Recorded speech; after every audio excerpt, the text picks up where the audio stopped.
The following episode contains severe adult language, references to drugs and alcohol, and graphic sound effects which may be disturbing and repugnant for some listeners. It is not intended for children, therefore, discretion is strongly advised. Morons! The world is full of nothing but morons!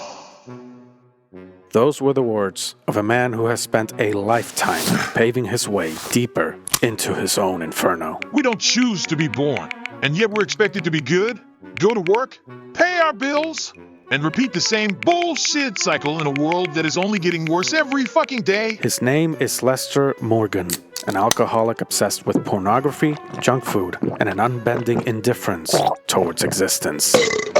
More than a pastime, Lester believed it was his calling to correct the human psyche by spilling his thoughts in cyberspace. If bad parenting creates criminals, mark my words.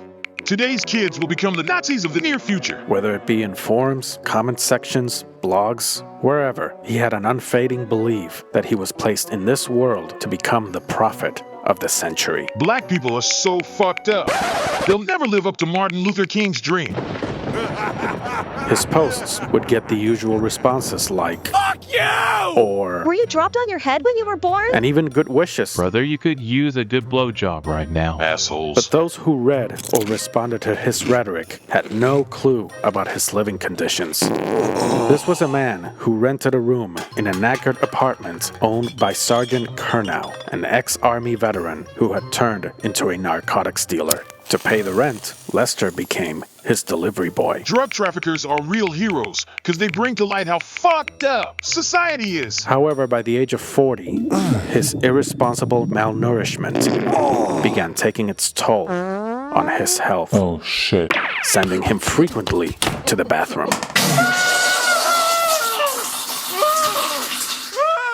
Lester had no desire to see a doctor.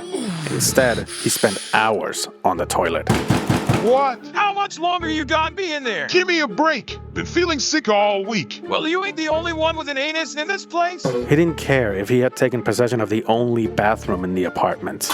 His needs went above everyone else's and didn't mind remaining seated for as long as he needed. After all, he had his phone available to vent about his digestive predicaments. This is the 4th time this week I've had non-stop diarrhea.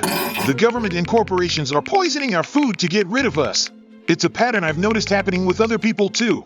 I keep telling everyone, but nobody believes me. After posting about his bowel issues on Reddit, he received numerous messages of sympathy and support from like-minded scumbags.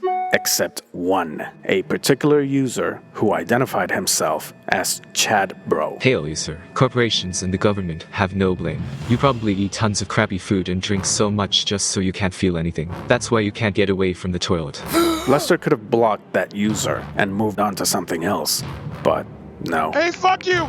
You don't know what I'm going through, you asshole! Is that how you talk to your own mother when she's on her deathbed? I know plenty of assholes like you. You blame everything on everyone except yourself, because you are a pathetic moron who leeches on playing the victim to feel important when you really aren't. And a new quarrel in a remote corner of the internet began. You probably bend over and lick your ass when you take a shit, cause that's all you've been talking about. Do humanity a big favor. Find the word euthanasia in the dictionary and proceed fast with what it means. I bet you keep women chained up in your basement. I bet your mother gave birth to you the same way you're spending time in the bathroom. The exchange stretched for well over 7 hours, but whatever has a beginning also has an end. Wait a minute. A few hours after sundown, Lester noticed something was dreadfully wrong happening below his waist. How come I can't feel my legs? At last, he put down his phone and realized that both of his legs had turned black as charcoal. When Sergeant Kernow heard the screams, he found Lester in the bathroom, slithering on the tiled floor while covered in his own feces. Oh my God! He called for an ambulance that took Lester to the nearest hospital. The attending physician examined a sedated Lester. Other than having lost complete blood flow to his legs, the patient had undiagnosed diabetes, clogged arteries, near-failed kidneys, high blood pressure, and a number of other ailments, to which the doctor assessed that the only method that could save his life was amputation.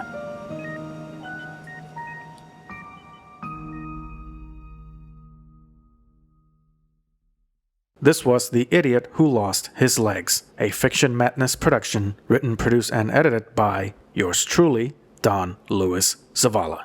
Copyright 2024, all rights reserved. To stay in touch with future publications, make sure to subscribe to this channel on your favorite podcast platform, and please check the links below in the description to find out how you can support my content. As always, thank you for listening.